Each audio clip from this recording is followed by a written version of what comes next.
Welcome, guys, to day two of our training under the 5 days AI agent intensive course with Google. So, this is day two of our training, and under day two, we are going to discuss agent tools compared with the model context protocol. So, those are the things we cover under day two specifically. So, I will just go ahead and run through the two assignment with us. I'm not going to run everything because day one covers most of the things we have done. Under the two, what we exactly do is just to add some functionality, just to expand our agent and make our agent a little bit more robust.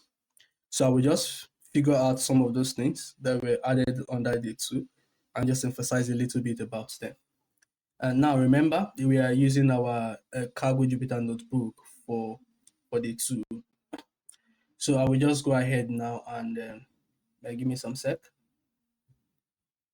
So just go ahead and edit my copy, and that is the first thing you need to do in order for you to have access to your notebook environment in Cargo.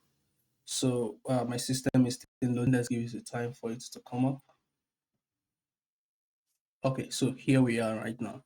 So let's follow the instruction on day two. Bring out the more important we need to work on and figure out what we have done that is so super important on that day two. Now we are familiar with all this instruction, the do's and don'ts we are expected to follow. Getting started with our cargo. So I'll just skip through all this. If you really want to know how this stuff works, then you need to watch the day one video I dropped on my YouTube channel. Now, this is our dependency. So we just go straight right to this point here that asks us to use our Google API key. For the one video, we discuss how we can add our Google API key to the notebook for cargo. So I'll just go ahead and run this guy. It's starting our session. It's going to take a while for it to come up. So while this guy is still starting up with the session, I will just go ahead and click on add-ons just to show something quickly. Good. So this session has started and setup and authentication completed. Good. So we have our what's it called? We have our API key authenticated. But if you forget to add your API keys, remember what I said earlier. You can just go to your add-ons and click on secrets. So under secrets, you can click on add secret key. Then you provide the label. Your label must be the Google API key. Then you provide the value. Now, these are the things that are added under the two. The first one is we are using large language model agent, which is LLM agent. Now, the other thing that's added under the two is we call it the agent tools. This is another thing we are going to use. And thirdly, we are going to discuss this library they call the built-in code executor. So these are some of the things that were added under the two. So I'll just go ahead and load this guy to my session. I have an error here. Okay, let's see. I don't know exactly discussing the error. I'll just go ahead and run it again. So sometimes the errors might be due to the notebook environment. Let's see what is going to happen. So give it some time for it to run. Okay. Okay, so we have the ADK component imported successfully. So the built-in codex is added. The agent tool is good. And we have our LLM agent is also working perfectly. Now, the next thing is this, the helper function. Remember, this is only related to cargo environment. So we don't need to define the helper function if you are coding with your VS Code, for example. So if you are coding with VS Code, you don't need the helper function. But if you are working with the cargo environment, definitely you will need the helper function. So this is my notebook Jupyter on my VS Code. Right now, I don't have anywhere with a helper function. I just go ahead and install my API keys and run my retry functions options rather. So let's continue here. So these are your configuration, which was discussed in day one. Now, this is where we want to pay attention to section 2 that says what are custom tools. Now, just go ahead and read out this information. Custom tools are tools you build yourself using your own code and business logic. Now, the reason why you need a custom tool is because every business has unique requirements that generic tools can't handle. And that is exactly what day two expands on day one. Now, how do you build your custom tool? We are going to use this as an example. This is what Cargo is using as an example. They call it the currency converter agent. That is what we are going to build, an agent that converts one currency into another. But how do we achieve that? We have a workflow here. This is just a user workflow, well, where we have the user that pass in the instruction, the prompts to our agent. Then we have this is one of the custom tools here. We call it the get fee payment method and the get exchange rate. So how to define a tool, and this is where we're going to pay attention to. When you are creating your custom tool for your AI agent, normally what you use is a Python function suffices for this. Now look at this information. Any Python function can become an agent tool by following these simple guidelines. So if you're good with Python, you can just go ahead and create a good Python function as long as you follow the guidelines when it comes to creating functions in Python. So one of the guidelines is create a Python function, follow the best practices listed below, and add your function to the agent tools. Now the agent tools takes a list of tools that you can work with. So once you have defined your function, what you just need to do is just add your functions to your tools. Now let's just scroll down. The functions we are going to create, which is our custom tools we are going to take, these are the following information we are going to pass to our custom tools. One is that our custom tool, which is our function, is going to return a dictionary. Now we have to provide a clear doc strings. Now what is doc strings? Why do we need doc strings when creating our agent? I look at the information we have here. LLM uses doc strings to understand when and how to use these tools. And that is why your doc string must be clear, specific, and at the same time robust. Now we're also going to provide something they call the type hint. Enable ADK to generate proper schema. Then we discuss about error handling, structured error responses, help LLM systems handle failure gracefully. Now let's just go straight to the section. Please, pardon, let me see. Do we need to run anything? Yes, let me just go ahead and retry this guy, load this guy to the session so we don't have any issue while we're trying to call it. So now let's create our function. This is our local to our custom tool we want to create now, which is also the same as a Python function you're working with. I'll just go ahead and explain briefly about how this Python function works. Then we move to the next one. So normally when you are creating a function in Python, you use the def keyword. And this is just the function name, which is get fee for payment method. Now our function accepts a parameter or an argument, which is called the method, and this method is called the string. Our function is expected to provide the output of a dictionary. So once you call this method, what they expected to get is just the output of a dictionary, and that is what this declaration top here means. Now, this is our doc string we mentioned earlier. So the doc string explains exactly what we want to achieve with our agent, and this helps our agent to get a full understanding of what exactly is expected to execute when the user passes in the prompts. Then the next thing here is we try to stimulate internal fee structure for a specific company. These are just dummy data we pass into our agent. But if you are building a real life agent, for example, an agent that needs to interact with an organizational database, then you just have to change these dummy data to the organizational database just to get exactly what you need. So this time what we are just doing here is we are creating a dictionary. This is just a Python dictionary. This is the name of the Python dictionary. Now inside the Python dictionary, we have some values and some keys and values. And these are just the currency we are talking about, a platinum credit card. These are the gold debit card, and we have the bank transfer. So these are just the keys and the values we provided on that field database that our AI will make use of when it comes to converting our currency. Now, what exactly is happening here is we just created a variable called fee. Then when the users pass in the method, now the methods can be the USD currency, it can be any currency we declared. So once the information is passed into um, our functions look up into the dictionary here, then it converts the input from the users to lower, and that is what the dot lower method is all about. Now, if what the users provided is available inside our function, then we return the success information, which is a dictionary. But if it's not available, then we return this message here that says error, status is error message, payment method not found. And that is exactly what this function is all about. This is just to test and see that our function is working well. So I'll just go ahead and run this line of commands and you see what the output is exactly.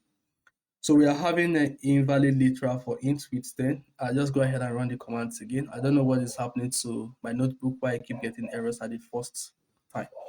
But right now you can see that everything is working. What we are just doing here, we're just printing this line statement, yeah, this line of code here. So we assume Platinum credit card is what the user passed in. So if I should take this guy off, for example, and put a Nigerian dollar card, just notice what will happen, and I click on run. So we get the test status error message, payment method Nigerian dollar card not found. Why? Because we don't have anything called Nigerian dollar card in our internal fee structure, which is our uh, dummy dictionary we created right here. So I'll just go ahead and return this guy back to the original value. And when I click run, then we should get a success message. I hope this is clear enough for you guys to follow along. Now, the second function, which is our custom tool we are going to create, is called the get exchange rate. Now, the exchange rate also takes in two parameters. We have the base currency, which accepts a string value, and we also have the target currency, which also accepts a string value. Then the output we are expecting to be returned from this function is a dictionary. Now we have our doc strings here. Our doc strings, remember, just explain exactly what we want to achieve. And our AI agent, we understand exactly the purpose or what is expected for him to run. Now we also perform the same thing here. We created our dictionary. We provided the base currency, which is this. This is the base currency. So what the base currency actually means is we are converting any dollars to any of this currency here. Now look at the informations we have here. In production, and this will cause something like request.get API exchange rates.com. So if you are using production, instead of using our dummy data here, we provide a real life API call to any backend that will give us the exact information we need, and we just compare the information just to get what we need. So the same thing also applies here. We create a variable and we pass in the base currency, which is what the user will provide to us. Then we convert the input that the user provides to us to lower, just to make sure we don't have any error, because Python is case sensitive. Then the target, this is the target here. We also get the target and we also convert the target to lower. So what we are just returning here, we are just returning the result. We just check our rates that the users provided, which is the base. So if the information is available, we get a success message. If the information is not available, then automatically our function will return an error message. So I'll just go ahead and run it. Now this is just the test informations we have here. So this is the method we call get exchange rate, and we provide the base. This is the base, which is the USD, and we provide the what's it called now? The target currency rather. So this is the target currency. We want to convert USD to our target currency. Let's just go ahead and hit run and see what happens. Okay, ER is not defined. I just go ahead and hit run again. I don't know why those errors are coming up, but it's okay. I think it has to do with the environment I'm using. So we have exchange rate function created. So we have a success rate and the information provided is 0.93 when being converted. Now take note, this is just a function, a normal Python function. But how do we apply this to our agent so that our agent will use this as a tool to actually convert any currency? Now this is what we are going to do. Right now we have our agent. We just go ahead and create our agent. So we are using the large language model, which is the LLM agent that we imported from our Google ADK. Now we provide our agent name, which is the currency agent. This is the model we are using, and we call our retry function. Now this is the instruction. This is the instruction we provided to our agent. And our agent will use this instruction to carry out this action. Now this is something interesting I just want to bring out that was added in day 2. So you see, this is our custom tools we created. Get fee for payment method and get exchange rate, which was added to the tool So our AI agent will just we just make sure it queries these tools and perform the calculation we expect him to carry out. I will just go ahead and run this line of command quickly and see what happens. Good. So currency agent created with custom function tools. Now we have this is just information, get fee for payment method. Then we have our get exchange rate. It means this is working fine as expected, no error. So let's just go ahead and give it a run and see what will happen. So I'll just go ahead and click the plus button. Now we have the information. I want to convert 500 USD dollars to euros using my Platinum credit card. How much will I receive? This is awesome, guys. This is excellent. I love this part. Now you see, our agent is exactly using the custom tool we created to carry out this execution. So here is the breakdown. 2.0% fee is charged for using Platinum credit card. This amounts to 10.00 USD. So how is our agent performing this calculation, guys? Actually, it's using our custom tools we declared. I will pass the custom tool to our agent. This is where we pass the custom tool. And our agent picks up the custom tools and use the custom tool to perform this calculation. And that is how you expand the capability, or you make your agent a little bit robust using external tools to get things done. I will just go back and show us something here quickly. Now, you see, this is what we have here. The agent instruction says calculate the final amount after fees. This is where we have that instruction here. Calculates the final amount after fees based on the output from the custom method we created. Now, this is the issue we are going to experience. But LLMs aren't always reliable at maths. They might make calculations errors or use inconsistent formulas. So that is one of the limitations of LLMs based on the information that we are using here on Cargo Notebook to work with. Now, the only solution we need in order to resolve this problem we are having right now is we are going to ask our agent to generate a Python code to do the math and run it to give us the final result. So this is where it gets more interesting, guys. Our agent have to create or make use of another agent to do the math, to convert our currency, then pass the execution to the main agent, and the main agent continues from where it stops. Now let's check the workflow. This is the workflow we have right here. So you see, this is the user that passing the prompt, the context.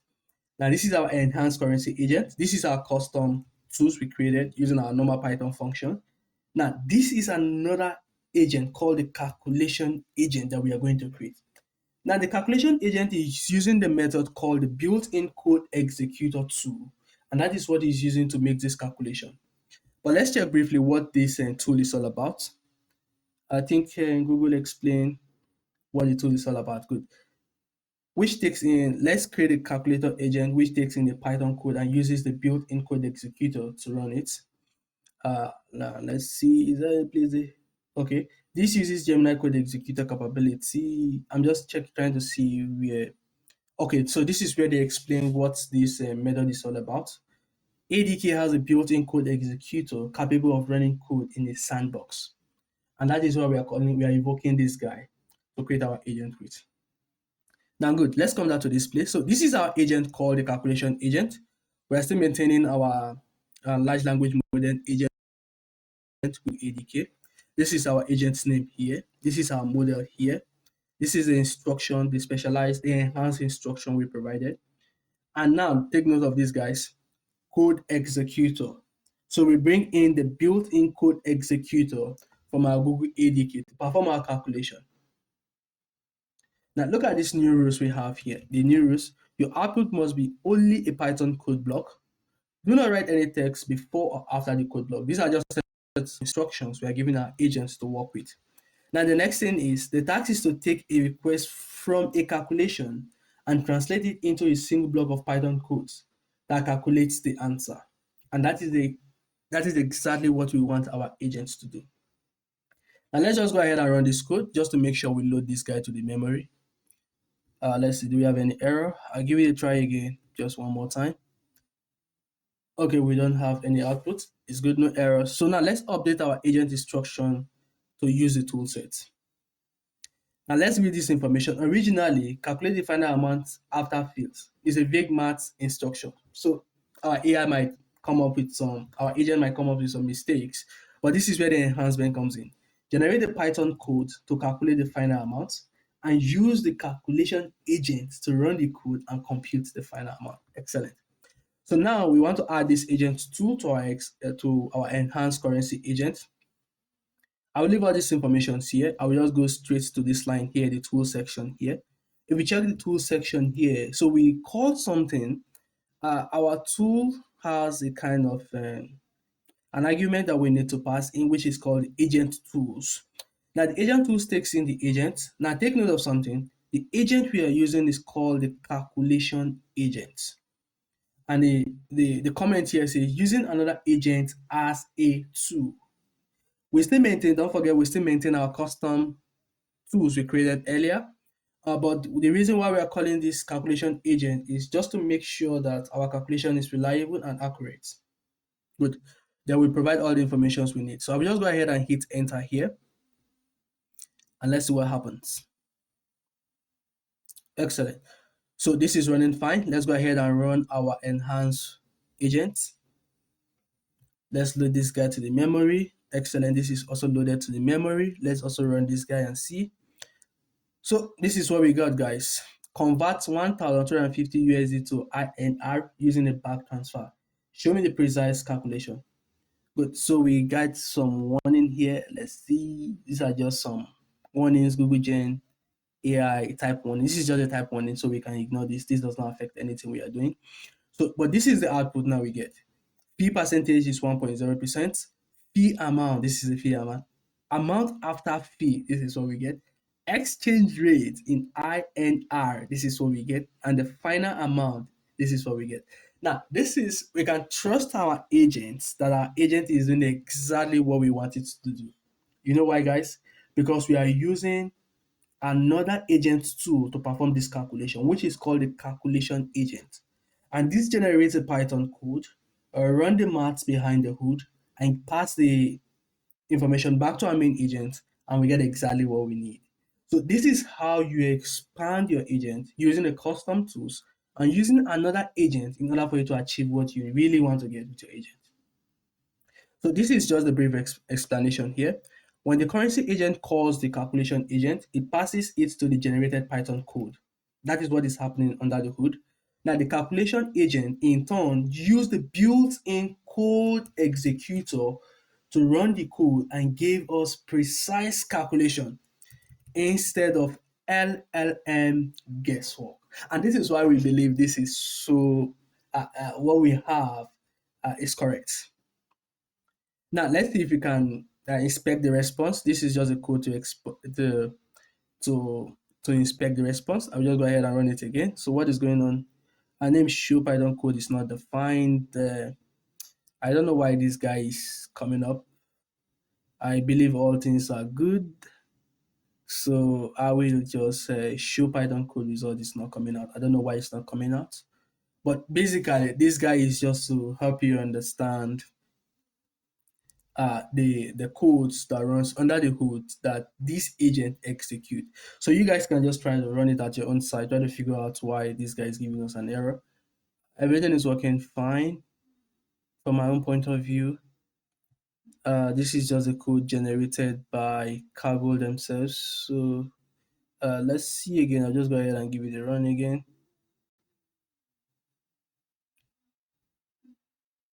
Okay, I think this guy is still running, so let's give it some time for this guy to complete. Okay, I think this guy is taking forever. It might be due to my network strength, but exactly what this guy does, it just shows the result of what is happening under the hood. The code generated the Python to perform the calculation exactly. So now this is something I just want us to quickly pay attention to.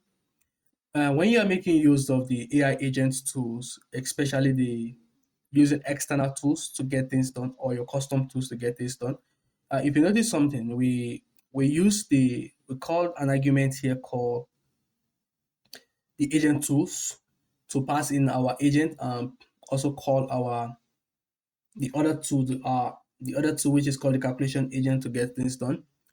So right now, what we are using is called the agent tools, but Google ADK also has something we call the sub agent. So we just want to check the differences quickly. This will help us to understand their use cases and when to use one instead of using the other. So under the agent tools, we have agent A calls agent B as a tool. Agent B responds and gets back and goes back to Agent A. Agent A stays in control and continues the conversation. And that is why we are using here. I have a lot of errors here. Can't figure out exactly why this error is coming up. Let's leave that error for now. So that is why exactly we are using our agent tool here.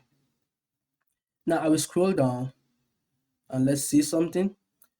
So this is just the use case, delegation for specific tasks like calculation. But there are some instances where you need to use your sub agent. And if you are using your sub agents, then it means agent N transfer controls completely to agent B.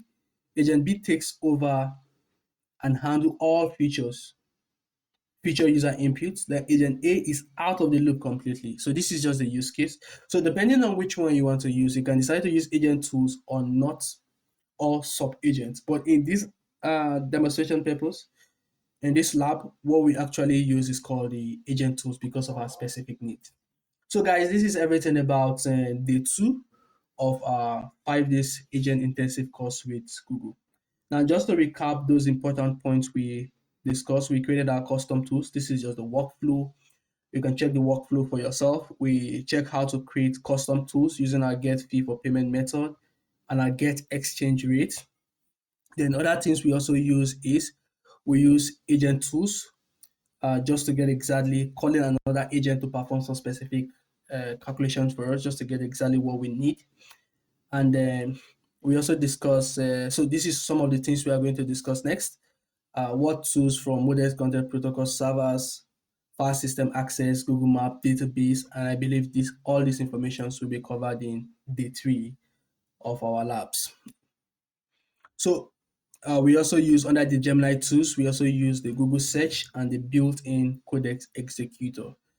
So these are some of the things we cover under the tool. And thank you so much, guys. Please keep learning. Don't stop. Don't allow the bugs and errors to stop you from learning. You're going to face some challenges, but look for new ways to always overcome your challenges. So we can ignore these errors for now. We have seen that everything is working fine. Okay, guys, thank you. So meet you in day 3. Please enjoy the rest of your day.